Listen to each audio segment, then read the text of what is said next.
In the frozen darkness of the northern Ural Mountains, in February of 1959, 9 experienced hikers cut their own tent open from the inside and walked out into 30 below temperatures. Without boots, without coats, without explanation. They were never seen alive again. What drove 9 trained mountaineers to abandon shelter and walk calmly into a killing cold remains one of history's most disturbing unsolved cases. The Soviet government classified the investigation. The official cause of death was recorded as Samsis, and this is a direct translation, an unknown compelling force. It began without incident. On January 25, 1959, a group of 10 students and graduates from the Ural Polytechnical Institute departed the city of Sverdlovsk, now Yekaterinburg, bound for the remote wilderness of the northern Urals. Their destination, Mount Otorten, a summit roughly 500 kilometers north of the city. Their leader was Igor Dyatlov, 23 years old. Methodical, calm, and experienced, the rest of the group, men and women between the ages of 20 and 38, were equally capable. Most had completed Category 2 mountain treks. Semyon Zolotarev, at 38, was the oldest and most seasoned member, a decorated veteran who had specifically requested to join. One member fell ill at the outset and turned back. 9 remained. On February 2nd, the group made camp on the exposed eastern slope of a mountain the local Mansi people had named Kholat Syakhl. In the Mansi language, this translates to Mountain of the Dead. That night, something happened.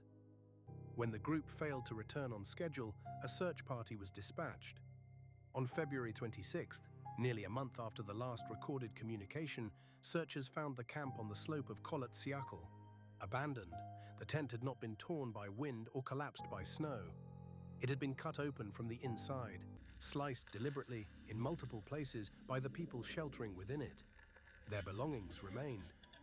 Their food, their boots, their coats. A line of footprints, 9 sets, most barefoot or in socks, led away from the tent down the slope toward the tree line, roughly 1 kilometer below. The footprints were evenly spaced, controlled. They did not suggest panic. They suggested a decision. The first 2 bodies were found at the tree line. Both had died of hypothermia. Their clothing was partially removed, consistent with a documented phenomenon called paradoxical undressing, in which the misfiring brain signals warmth even as the body shuts down. A small fire had been lit and had since gone out. 3 more bodies were found between the tree line and the tent, as if attempting to return to camp. Igor Dyatlov himself was found gripping a tree. His face was turned toward the tent. The remaining 4 were not found until May, buried beneath 4 meters of snow in a ravine near the tree line. What was found with them changed the nature of the investigation entirely. The hypothermia deaths had an explanation. The final 4 did not. When the bodies of Lyudmila Dubinina, Alexander Kolevatov, Nikolai Thibault-Brignollet, and Semyon Zolotarev were recovered from the ravine, the forensic findings defied interpretation. Thibault-Brignollet had sustained a massive skull fracture. Dubinina and Zolotarev had catastrophic chest injuries, multiple broken ribs, crushed sternums. The medical examiner compared the force required to that of a car collision. Yet there was no external bruising, no lacerations, no evidence of a weapon or a blow from an object. The injuries appeared to originate from force applied with extraordinary pressure, but no visible mechanism of impact. Dubinina was found kneeling, face down in a shallow stream. Her tongue was missing. The Soviet investigation attempted an explanation. It could not produce one. Then came the radiation. When the clothing of several victims was tested, 2 items, a sweater and a pair of trousers belonging to Krivonyshenko, registered elevated levels of beta radiation. The source was never identified. The Soviet investigation classified this finding.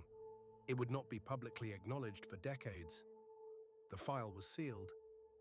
The pass was closed to hikers for 3 years. The families were told to stop asking questions.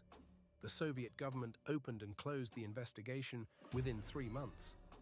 The official conclusion, filed in May 1959, attributed the deaths to a single phrase: an unknown compelling force. No perpetrator, no weapon, no source for the radiation, no cause for the crushing injuries. For 30 years, the case existed only in rumors. When the Soviet Union collapsed in 1991, the files were partially declassified. The mystery returned, and so did the theories.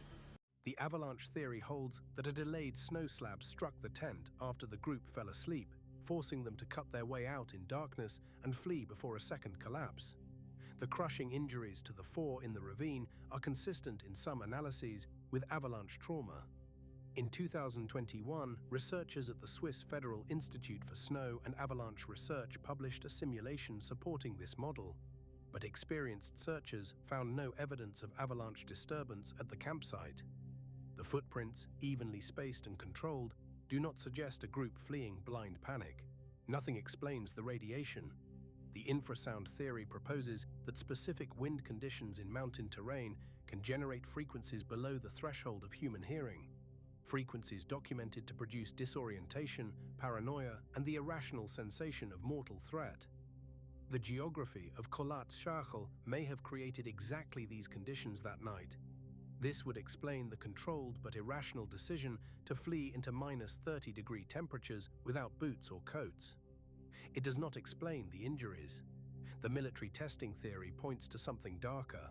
The Ural region in 1959 was home to classified Soviet military installations. Multiple witnesses reported glowing orange spheres above the mountains during the weeks surrounding the incident. One photograph recovered from the group's own cameras appeared to capture an unidentified bright object in the night sky. The radiation on the clothing, the sealed files, the classified investigation, the 3-year closure of the pass. Officially, these are coincidences. There is also a simpler, colder possibility that the Soviet government knew exactly what had happened at Dyatlov Pass and decided the public would never be told. For decades, the families of the 9 hikers were told to stop asking questions. Yuri Yudin, the 10th member, the one who turned back due to illness, spent the rest of his life searching for an answer. He died in 2013, still uncertain.